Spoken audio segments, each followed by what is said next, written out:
Nalanda international public school. அனுபவம், அக்கறை, அர்ப்பணிப்புடன் உருவாகும் சிபிஎஸ்இ கல்வி உங்கள் குழந்தையின் எதிர்காலத்திற்கான சேர்க்கை தொடங்கியுள்ளது.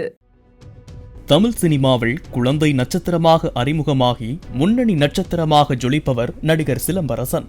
வெற்றிமாறன் இயக்கத்தில் உருவாகி வரும் அரசன் திரைப்படத்தில் தற்போது சிம்பு நடித்து வருகிறார். பல்வேறு சர்ச்சைகள் மற்றும் விமர்சனங்களில் சிக்கிய இவர் தனது கடின உழைப்பால் அதற்கெல்லாம் பதில் அளித்து வருகிறார். குறிப்பாக வந்தா ராஜாவாதான் வருவேன் படத்தில் நடித்துக் கொண்டிருந்த போது சிம்பு உடல் எடை அதிகமாக காணப்பட்டார். இதனால் பல ட்ரோல் மற்றும் விமர்சனங்களுக்கு ஆளானார்.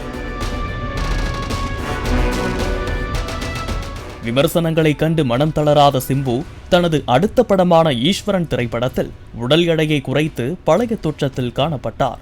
இதனை கண்டு அவரது ரசிகர்கள் உற்சாகமடைந்தனர்.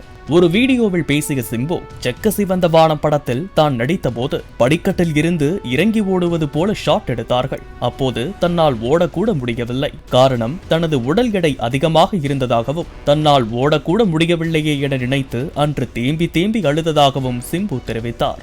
ஆனால் உடல் எடையை வெகுவாக குறைத்துவிட்டு மாநாடு படத்தில் நடித்த போது ஏர்போர்ட்டில் இருந்து ஓடுவது போல ஒரு சீன் எடுத்தார்கள். நானும் வேகமாக ஓடினேன். படக்குழுவினரால் தனது வேகத்திற்கு ஈடு கொடுக்க முடியவில்லை என சிம்பு உற்சாகத்தோடு பேசியிருந்தார். இப்படி தன் மீது வீசுகின்ற விமர்சனங்களை சிம்பு பல நேரங்களில் நேர்மறையாக மாற்றிக் கொண்டு உள்ளார்.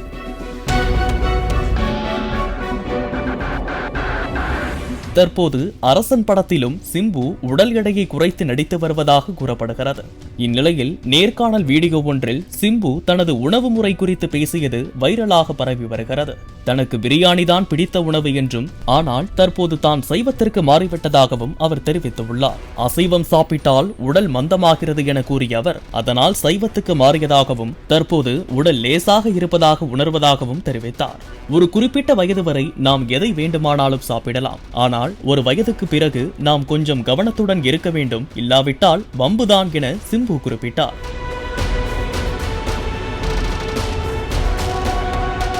தனக்கு சோறு சாப்பிட மிகவும் பிடிக்கும். ஆனால் அது இரத்தத்தில் சர்க்கரை அளவை உயர்த்துவதால் முதலில் காய்கறிகளை சாப்பிட்டுவிட்டு அதன் பிறகு சோறு சாப்பிடுவதாகவும் தெரிவித்துள்ளார். உடலை கவனமாக பார்த்துக் கொள்ள வேண்டும். முன்பு தான் வேறொரு ஜோனில் இருந்ததால் அது புரியவில்லை. தற்போது அதில் இருந்து மீண்டு வந்த பின்னர்தான் உடல் நலம் எவ்வளவு முக்கியம் என்பது தனக்கு தெரிய வந்துள்ளதாக அவர் குறிப்பிட்டுள்ளார். தற்போது 43 வயதில் உடலை கட்டுக்கோப்பாக வைத்திருக்கும் சிம்பு பேசிய வீடியோவை அவரது ரசிகர்கள் சமூக வலைதளங்களில் பகிர்ந்து வருகின்றனர். Nalanda international public school. அனுபவம், அக்கறை, அர்ப்பணிப்புடன் உருவாகும் சிபிஎஸ்இ கல்வி உங்கள் குழந்தையின் எதிர்காலத்திற்கான சேர்க்கை தொடங்கியுள்ளது. பிளே ஸ்டோர் மற்றும் ஆப் ஸ்டோரில் இருந்து பாலிமர் செயலியை QR கோடு மூலம் பதிவிறக்கம் செய்யுங்கள். செய்திகளை உடனுக்குடன் பெறுங்கள்.